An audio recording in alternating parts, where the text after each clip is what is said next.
In today's video, I'm going to teach you how to join a Microsoft Teams meeting from an email invitation. Joining a virtual meeting can sometimes be a bit daunting, especially if you're doing it for the first time. But don't worry, by the end of this guide, you'll be able to seamlessly join any Teams meeting right from your email invitation, whether you have an account or not. Let's get started. First, when you receive a meeting invitation via email, chat, or any messaging platform, the key piece you'll need to look for is the meeting link. This link is essentially your doorway into the meeting itself. When you find this link, give it a tap or click. Upon doing so, it automatically opens the Microsoft Teams app on your device.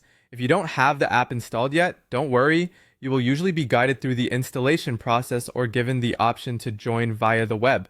Once the Teams app is open, you'll need to decide how you'd like to join the meeting. If you already have a Microsoft account, simply log in using your credentials. However, if you don't have an account or perhaps don't want to sign in at the moment, no problem at all. Microsoft Teams allows you to join the meeting as a guest.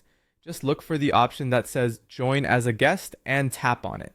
It's a very user-friendly option that permits you to participate without the need for a full account setup. Now, if you've chosen to join as a guest, you'll be prompted to enter your name. This is the name that will be displayed to all the other participants in the meeting. Enter your name and then locate the join meeting button and give it a tap. Now you're in. Remember, when joining these meetings, it's polite to ensure you're in a quiet environment or have headphones available to minimize background noise. Also, take a moment to check your microphone and camera settings, especially if you'll be speaking or a video is expected during the meeting.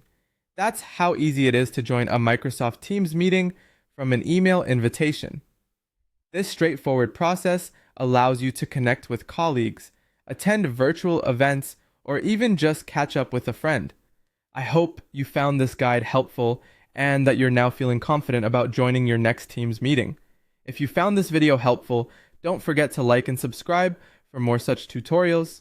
Thanks for watching and have a great meeting.